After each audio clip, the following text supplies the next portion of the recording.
महाराष्ट्राचे ज्येष्ठ विचारवंत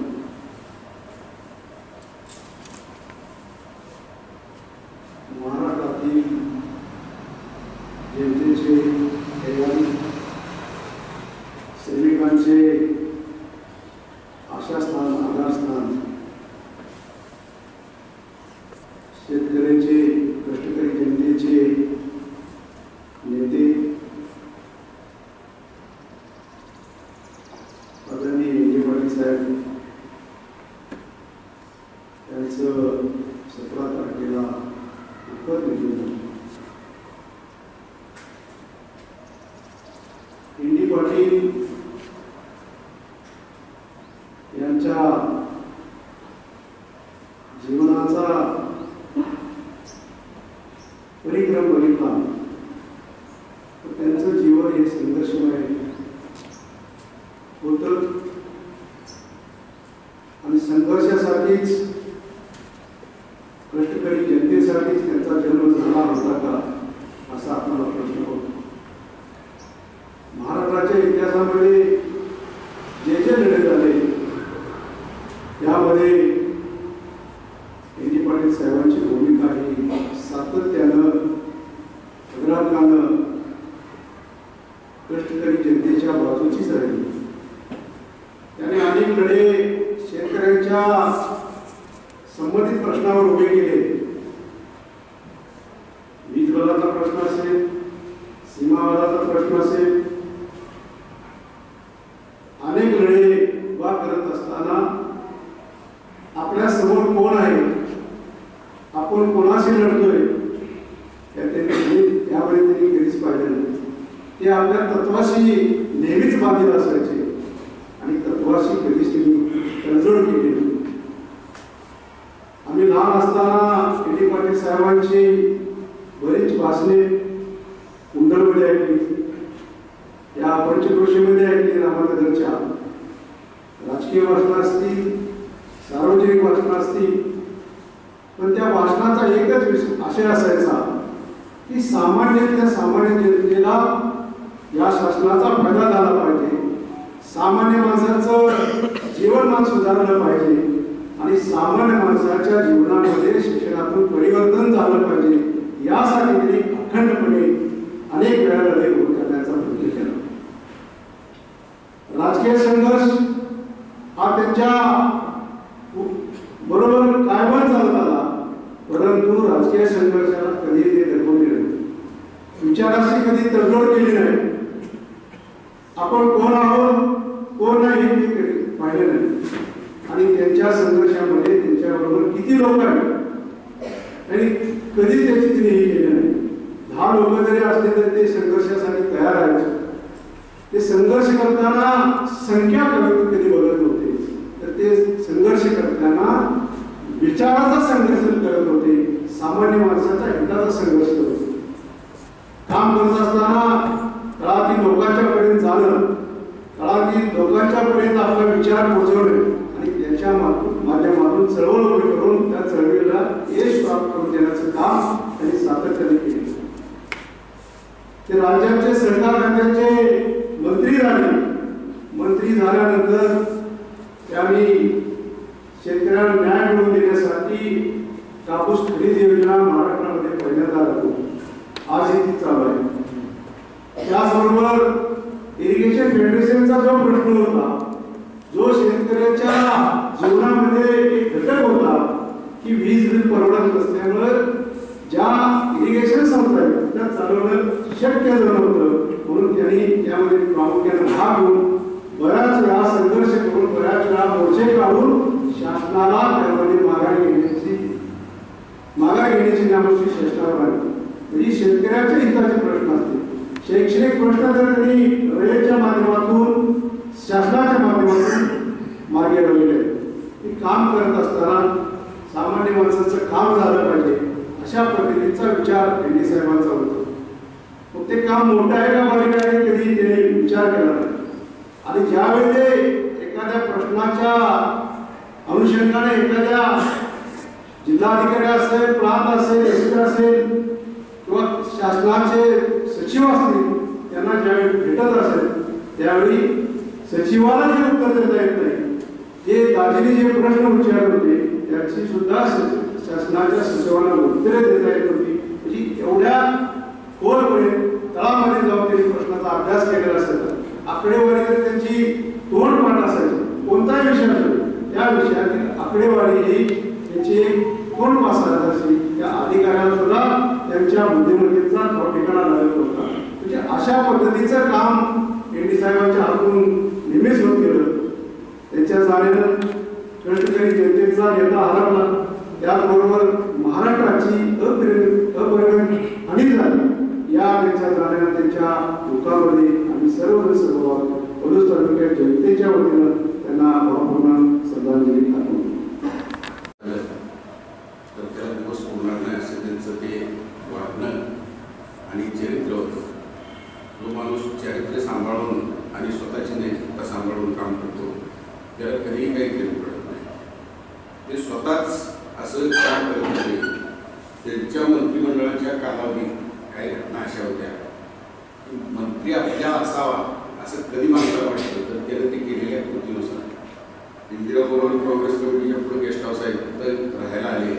आणि त्या दिवशी सकाळी गाडी लागायच्या अगोदर सगळे शिपाई कळत असताना एनडी पाटील 4 वाजता स्वतःचे कपडे धुत होते. त्या गेस्ट हाऊसच्या इन्चार्जला दाजी आम्ही सगळे करतो, मला कुणाला इच्छा असल्याचं हे मंत्री झाल्यानंतर असणारं वागणं हे त्यांनी सतत ठेवलं. आबांनी सांगितलं त्यामध्ये एक गोष्ट होती की वीज दर त्यांनी कमी केली. ती किती कोटी काय कोटी ह्याच्यापेक्षा आम्ही जे इरिगेशन चालवत होतं 1 महिन्याचं बिल असं आलं की ते भरणंच शक्य नव्हतं. त्या इरिगेशनला इरिगेशन बंदच पडलं. परत ते हाऊस पॉवरवर करावं असं आम्ही मागणी केली आणि त्यांनी ती पूर्णत्वास नेली. त्या हाऊस पॉवरवर ज्यावेळेला झालं त्यावेळेला 1 वर्षाचं बिल त्या महिन्याच्या बिला एवढं येतं.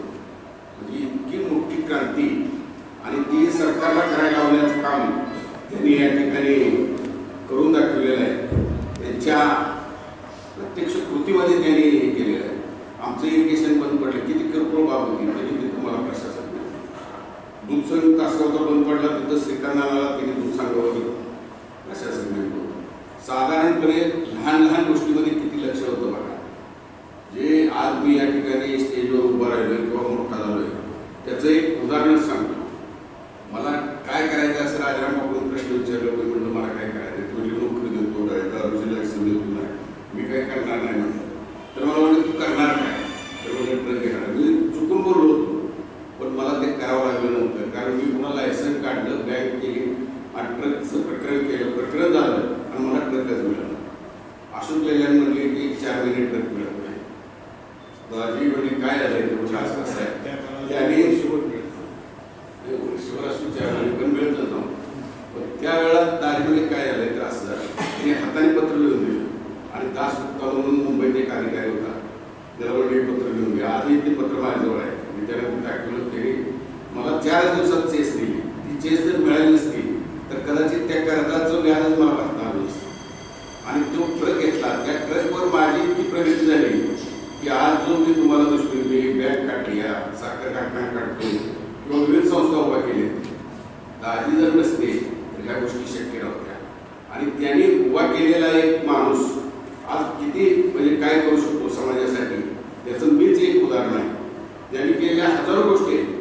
त्या गोष्टी सांगायचं म्हटलं तर म्हणजे त्याला एक दिवस पुरणार नाही. एक साधीच गोष्ट इरिगेशन फेडरेशनचा लढा जर झाला नसता तर एकही इरिगेशन चालू झालं नसतं. दाजी हे सर्वसामान्यांचेच नेते आहेत, कुठं जर आंदोलन करतात काय करतात असं नाही तर बागायतदारांना सुद्धा त्यांनी वाचवलेलं आहे. ऊस दरात असो कुठल्याही समस्या घेऊन गेलेला माणूस त्या समस्येवरनं दूर जाणार नाही असं काम त्यांनी केलेलं आहे. सीमालढा तर यांनी सांगितलं होतं आबांनी 80 मिनिटं बोलले, किती बोलले काय बोलले, आजही तो लढा संपलेला नाही. आजही ज्या दिवशी 17 जानेवारीला बेळगावमध्ये किंवा कर्नाटकात महाराष्ट्राची माणसं काळा दिवस पाळतात त्याच दिवशी दाजीचा अंत झाला. म्हणजे तो काळा दिवस आजही चालू आहे आणि त्याच दिवशी दाजीचा अंत झाला. राजाराम बापूचाही अंत 17 जानेवारीला झालेला आहे. योगायोग आहे.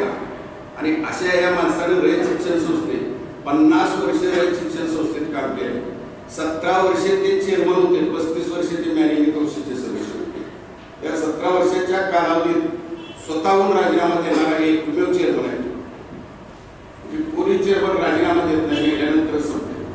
परंतु तो माणूस असा आहे की मी राजीनामा देणार म्हटले आणि त्याचं म्हणल्यानंतर पतंगराव कदम आणि शरद पवार हे दोघं बसले असताना पतंगराव म्हणले की बाबा हे ह्याला राजीनामा देणं बरोबर नाही, संस्थेला अडचणी. शरद पवार म्हणले तुम्ही त्यांना जवळून ओळखत नाही. तर म्हणले का? तर म्हणले ते राजीनामा बरोबर घेतला असते का? आपण दोघांनी सांगितलं नाही म्हणले की शब्दाचा पक्का माणूस आहे. म्हणजे इतका शब्द पक्का असणारा माणूस आपल्यातून निघून गेलेला आहे. त्यांची पोकळी ही काही सामान्य नाही, ती भरून येणारच नाही आपल्याला कधी. त्यांचा शेवटचाच कार्यक्रम तो ते झालेला आहे. इरिगेशनला 50 वर्ष पूर्ण झालेली होती. त्यांच्या काळात त्यांनी ते जगवलेलं इरिगेशनचं चाला येत नव्हतं, काय नव्हतं. सरोजताई सुद्धा म्हणत होते की तुम्ही जाऊ नका कार्यक्रमाला. नाही म्हणजे मी ह्या कार्यक्रमाला जाणारच, कारण ते रोपट मी लावलेलं आहे, जगवलेलं आहे. आणि तो कार्यक्रम त्यांच्या आयुष्यातला शेवटचा कार्यक्रम झाला. ते नुसते आले नाही तर तिथे येऊन जेवण करून गेले. आता त्याचा स्मृती थोडीशी कमकुवत झाली होती. तो काही आधार नव्हता, कमकुवत झालेली होती. मागल्या 4 महिन्यापूर्वी मी गेल्यावर माहितीच केला प्रश्न विचारला कोण आहे, जे की मला ओळखत नाही असं डायरेक्ट म्हटलं. म्हणजे त्यांची स्मृती चांगलीच होती, परंतु काळाच्या ओघात वय 93 वर्ष, एवढे वर्ष आपल्यासाठी त्यांनी काम केलं. त्यांच्या कामाला उत्तराई होणं हीच त्यांना श्रद्धांजली ठरेल. आणि आज या ठिकाणी आपण आपल्या रयत परिवारात जी श्रद्धांजलीचा कार्यक्रम ठेवला आणि त्यांना थोडंसं उत्साही होण्याचं आपण सर्वांनी या ठिकाणी सहभागी झाला, त्याबद्दल मी तुम्हाला एनडी पाटील दाजी आम्ही त्यांना म्हणत असतो. त्यांच्या जीवनामध्ये ते नेहमी भाषण करताना म्हणायचे की मला मरण असं यावं की माझ्या हातात माईक असावा आणि माईकवर बोलत असताना मला मरण यावं, माईक असावा असं मला मरण यावं. यामध्ये त्यांच्या म्हणण्याचा उद्देश एवढाच होता की मी समाजाचं प्रबोधन करत असताना, लोकांना शांत करत असताना, तो समाजाच्या कामात असताना मी समाजातून निघून जावा, हा माझ्या आयुष्यातला सन्मान आहे असं ते नेहमी म्हणत असायचे. पण दुर्दैवानं त्यांना 3 वर्ष अंतरुणाला खेळून राहावं लागलं.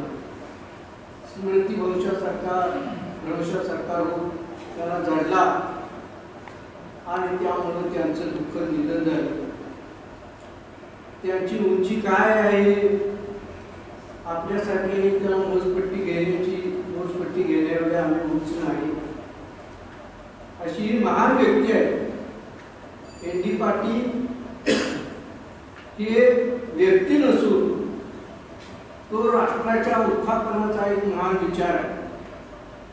एनडी पाटील हे महात्मा ज्योतिराव फुले, राजर्षी शाहू महाराज, महर्षी विठ्ठलरामजी शिंदे, डॉक्टर बाबासाहेब आंबेडकर आणि कर्मवीर भाऊराव पाटील यांच्यापर्यंतची जी सत्यशोधक चळवळीची प्रगतिशील समाज सुधारकांची परंपरा झाली, या परंपरेचं ते चालतं बोलतं महाराष्ट्रातलं विद्यापीठ होतं. याशिवाय समताधिष्ठित समाज निर्माण करणं, शोषणमुक्त समाज निर्माण करणं आणि समृद्ध भारत घडवणं हा त्यांच्या कार्याचा केंद्रबिंदू होता. एवढ्या महान उंचीचा हा माणूस घडलाच कसा? त्यांच्या आयुष्याचा जर मागोवा घ्यायला गेलं तर कुणालाही वाटणार नाही की ह्या माणसाचं पूर्व जीवन हे खरं असेल. ते स्वतःच म्हणायचे की माझ्या आयुष्यामध्ये, आमच्या कुटुंबामध्ये मागच्या 42 पिढ्या एकही माणूस साक्षर नव्हता. एवढंच नाही तर माझ्या आईला भाकरी मोजा येत नव्हत्या. भाकरी करून बुटीत ठेवल्या तर 20-20 भाकरीची ती चवळ करायची, तर तिला अंक मोजा येत नव्हत्या. अशा आईच्या पोटी माझा जन्म झाला आणि अत्यंत कष्टानं, अत्यंत खडतर परिस्थितीत त्यांना जगावं लागलं. एनडीच्या सारखं ज्यांच्या या महाविद्यालयाला नाव दिले ते आमचे स्नेही स्मृतिशेष डॉक्टर पतंगराव कदम हे तर नेहमी म्हणायचे, माझ्या गावामधला मानव जातीच्या उत्पत्तीपासूनचा मी पहिला ग्रॅज्युएट आहे. म्हणजे या माणसाला शिक्षणानं घडवलं. एन डी पाटील असतील, पतंगराव कदम असतील, यांना शिक्षणानं घडवलं. एन डी सरांच्या शिक्षणाच्या काळात त्यांना त्यांच्या आजोबा म्हणायच्या शाळेत घालायचा त्यांचा नकार होता. पण त्यांचे गुरुजी आले, एक परीट मास्तर म्हणून त्यांच्या आजोबाला विनंती करत होते की याला शाळेत घाला. तर त्यांनी सांगितलं आजोबांनी, अरे म्हणजे आमच्या गावात एक बामणाच कुटुंब आहे आणि ती बामणाच पोहा 4 वेळा नापास झाली मॅट्रिकला आणि नारायणचं काय चालायचं म्हणजे ह्याला कशा शाळेत घालून का उपयोगाचा.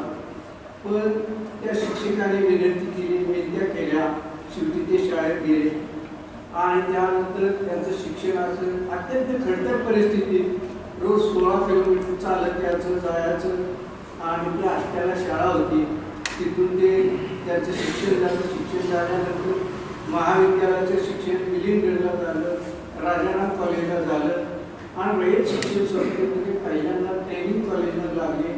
त्यानंतर साताऱ्यात ते प्राध्यापक म्हणून लागले. त्या कालावधीमध्ये अण्णांचे अत्यंत लाडके विद्यार्थी कर्मवीर अण्णांचे एन डी पाटील होते. त्यांच्याकडे कॉलेजचं लेबर स्कीम सांभाळायला होती. तर अण्णा त्यांना नेहमी म्हणायचे त्या लेबर स्कीमच्या मुलांना काम भरपूर मिळावं, त्यासाठी म्हणायचे अरे नारायण, एक लक्षात ठेवूया 400 मुलांना काम मिळाले तर मी तुला लाथा घालेन. एवढे त्यांचे जवळचे संबंध होते. आणि त्या काळात अण्णांचे सगळे विचार त्यांनी पूर्ण केले, अपेक्षा पुऱ्या केल्या आणि रयत शिक्षण संस्थेमुळे त्यांची जडणघडण झाली. ते पुढे जवळजवळ रयत शिक्षण संस्थेचे 15 वर्षे चेअरमन झाले. महाराष्ट्राचे 18 वर्षे महाराष्ट्राच्या विधानसभेमध्ये आमदार झाले. अशा अनेक आणि विधान परिषदेत झाले.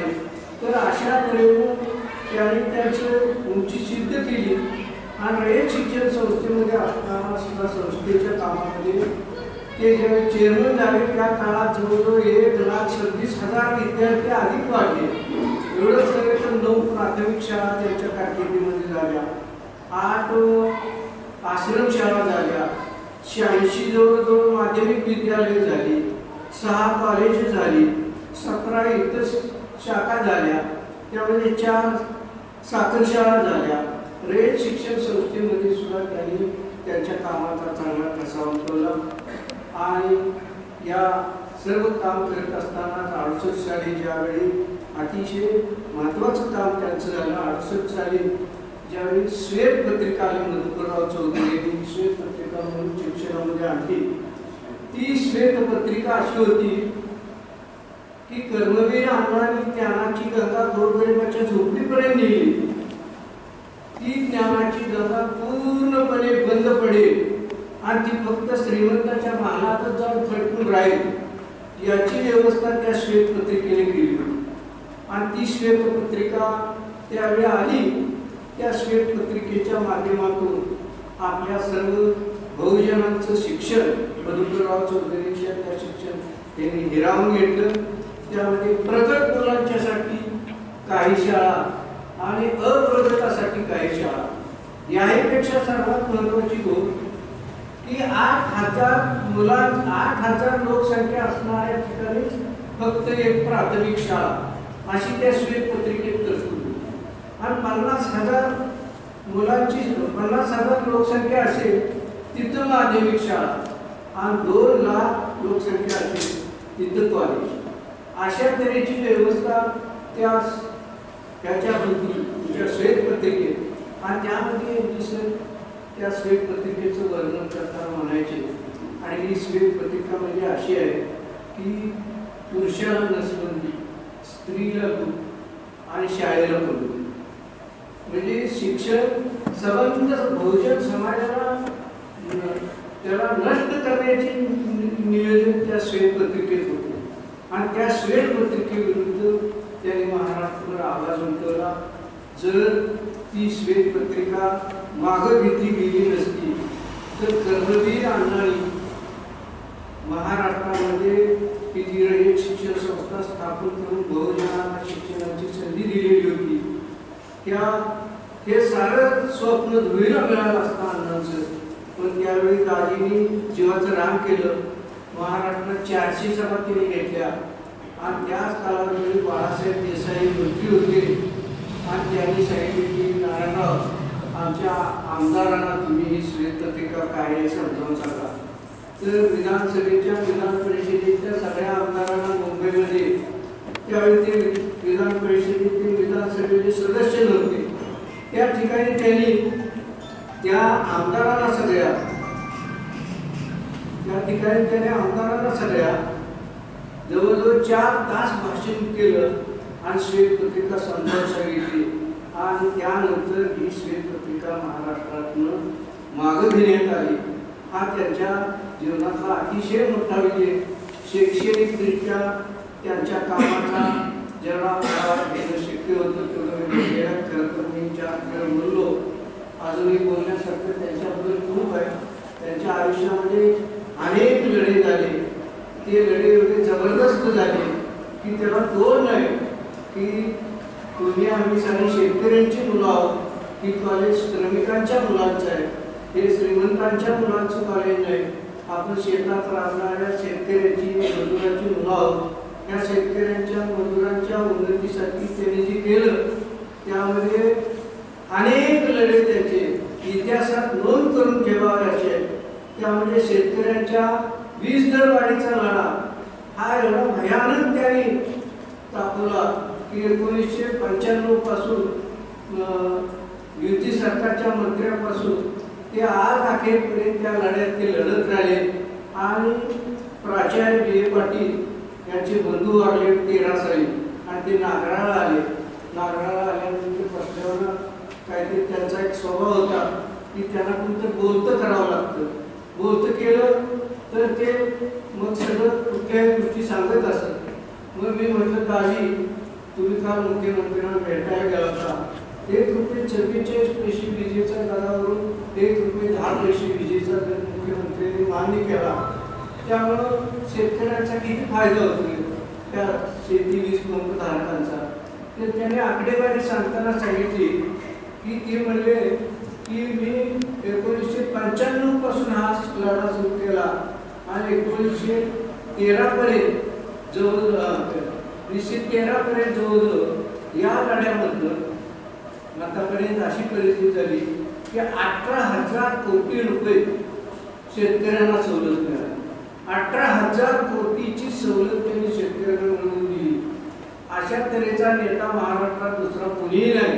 कारण त्या काळात विजेचे दर होते जवळजवळ 1 हॉर्स पॉवरला 2500 रुपये होते आणि एटी सरांनी त्या मंत्र्यांना सांगितलं आम्ही 900 रुपयाच्या वर किंदी देणार. तर अशा तऱ्हेने शेतकऱ्यांना वीज बिलापासून वाचवलं. आणि त्याच काळात एनरॉन नावाची एक कंपनी आपल्या महाराष्ट्रात आली. एवढी मोठी कंपनी होती की त्या कंपनीने काही पुढारी इकत घेतली होती आणि ती कंपनीचं प्रस्थान बसलं होतं. आणि ती एनरॉन कंपनी एन.डी. पाटलांना सुद्धा इकत घ्यायला निघाली होती. पण एन.डी. पाटील त्यांच्या खिशात मावणारा नेता नव्हता हे त्यांना कळलं नाही. एन.डी. पाटलांनी एनरॉन विरुद्ध लढा केला आणि एनरॉन सुद्धा या महाराष्ट्रातला हाकलून लावलं. असे अनेक लढे त्यांचं कार्य सांगत असेल तेवढं थोडं आहे. ते अतिशय मोठ्या उंचीची होती. त्यांची विद्वत्ता काय होती याची अनेक उदाहरणं आपल्याला देता येतील. ते सत्यनिष्ठ होते. इस्लामपूरचा गोळीबार झाला. हा गोळीबार झाल्यानंतर कोर्टात खटला दाखल झाला. खटला दाखल झाल्यावर बी.एन. पाटलांनी सांगितलं. बी.एन. पाटील महाराष्ट्राचे अतिशय मोठे वकील होते. त्यांनी सांगितलं की नारायणराव तुम्ही असं म्हणा की मी बंदी रेषा ओलांडली नव्हती. त्यामुळं असं होईल की ह्या खटल्यामध्ये त्या अधिकाऱ्यांना शिक्षा होईल आणि आपण हा मोर्चा काढला तर तो योग्य होता, आपल्यावर अन्याय झाला असं सिद्ध होईल. पण एन.डी. पाटील हे सत्यनिष्ठ असल्यामुळं ते म्हणले मी बंदी रेषा ओलांडली होती. हे हजारो लोकांनी बघितले आणि ते बघितलं असताना मी बंदी रेषा ओलांडली नाही असं मी खोटं सांगणार नाही. मी माझी प्रतिमा ते महाराष्ट्रामध्ये असेल, पेंडी पट्टीमध्ये सत्य बोलणारे, पेंडी पट्टीमध्ये सत्याची बोलते. आणि माझी भाषणं ऐकताना सुद्धा लोकांना एनटी मी सांगितलं ते बरोबर आहे, अशी लोकांच्या मनामध्ये माझ्या एसटीची धारणा आहे. त्यामुळे मी जरी ह्या लढ्यात आपला विजय होणार असला तरी सुद्धा मी सत्य तेच सांगणार. मी रेषा होणारी नव्हती, इतके ते सत्यनिष्ठ होते. आणि विद्वत्तेच्या बाबतीत त्याच्याबद्दल बोलायचं. इस्लामपूरला एक वेळ मी त्यांच्या केबिनमध्ये होतो आणि त्यांना युती सरकारचे मुख्यमंत्री मनोहर जोशी होते. आणि ते मनोहर जोशींचा त्यांना फोन आला की दाजी, सीमा प्रस्तावाचे शिष्टमंडळ अटल बिहारी वाजपेयींना त्या ठिकाणी आपण घेऊन जायचं आहे आणि महाराष्ट्राची बाजू मांडण्यासाठी तुमची निवड झाली. तर आणि त्या ठिकाणी अटल बिहारी वाजपेयींनी आपल्याला फक्त 20 मिनिटं दिली. अटल बिहारी वाजपेयी हे या देशातले एक अत्यंत एक नंबरचे वक्ते होते आणि त्याने 20 मिनिटाचा वेळ घेतला आणि दाजी त्या शिष्टमंडळाचं नेतृत्व करून गेले. आणि परत ज्यावेळी समाजवादी प्रबोधिनीत आल्यावर मी विचारलं, दाजी तिथं काय काय झालं, तुम्ही गेलता शिष्टमंडळ करून? तर ते म्हणजे अरे मी सगळे पुरावे वगैरे घेऊन गेलो आणि मी जवळजवळ हा प्रश्न 80 मिनिटं अटल बिहारी वाजपेयींनी माझ्याकडे ऐकून घेतला. म्हणजे पंतप्रधानाला सुद्धा 80 मिनिटं गुंगवण्याची शक्ती आणि भारतातल्या एक नंबरचा वक्ता असणाऱ्या पंतप्रधानाला त्यांच्या बुद्धिमत्तेची क्षमता होती. तर अशा तऱ्हेचे महान सुपुत्र, आपणा सर्वांचे मार्गदर्शक, आपणा सर्वांचे आधारस्तंभ आणि शेतकरी, कामगार, कष्टकऱ्यांचे तारणहार आपण सर्वांना सोडून गेलेले आहेत. त्यांचे विचार आणि आचार आपण आपल्या परीने आत्मसात करणं आणि पुढे नेणं हीच खरी त्यांना श्रद्धांजली ठरेल.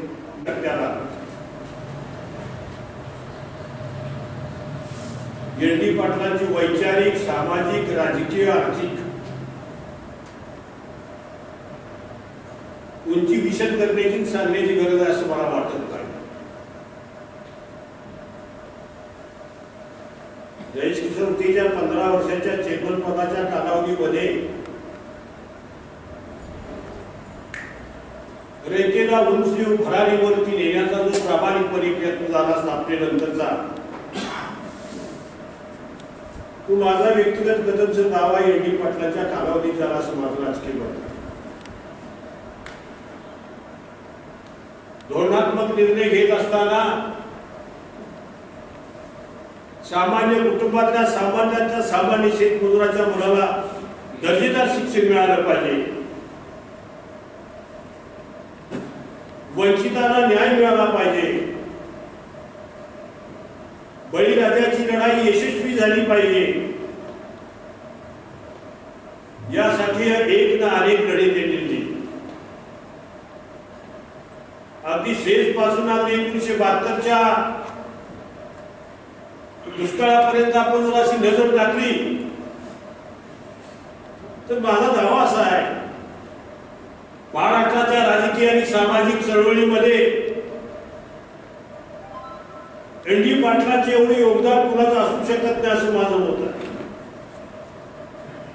मी तरी म्हणेन, कष्टकऱ्यांच्या चळवळीचा यशोगाथा ज्यांनी दिली असेल स्वतःच्या कृतीतून, ते या महाराष्ट्रातल्या कष्टकरी जनतेचे एकमेव नेते एनडी पाटीलच होऊ शकतात असं माझं मत.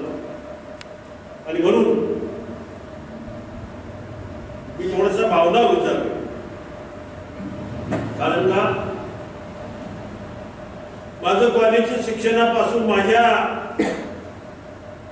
सगळ्या लग्नाच्या आयुष्यापर्यंत आणि आज रात्री त्यांनी जी आम्हाला गुरुदक्षिणा दिलेली आहे, ती गुरुदक्षिणाच आम्हाला आयुष्यभर संपू शकत नाही दिलेली. मी आपल्याला एवढंच या श्रद्धांजली कार्यक्रमामध्ये सांगेन, आम्ही कुठेही असलो तरी सुद्धा जसं आपण म्हणतो घार हिंदे आकाशी तिचे चित्त पिलापाशी, आम्ही कुठं होतो आणि काय आहे याच्यापेक्षा सुद्धा आम्ही एनडीच्या विचाराचे आहे. एनडीने दिलेल्या दीक्षेचं आमच्याकडून कधीही पायमल्ली होणार नाही. एनडीच्या विचाराच्या आम्ही पायिक आहोत. त्या विचारास विस्मरण होणार नाही आणि ती होऊ दिलं जाणार नाही. यापेक्षा वेगळं काही मानणं बरोबर नाही. आजच्या या क्षणाला मी त्यांच्या विचाराला अखेरच्या श्वासापर्यंत पाहिजे राहील आणि राहण्याचा प्रामाणिकपणे प्रयत्न केलेला आहे करेन. हीच माझ्या नेत्याला भावपूर्ण श्रद्धांजली अर्पण करून मी या ठिकाणी थांबतो.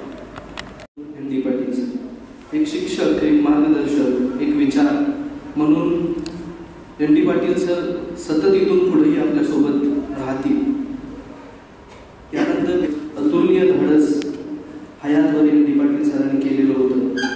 त्या निष्कलंक चारित्र्य संपन्न आयुष्य जगणाऱ्या मानवाला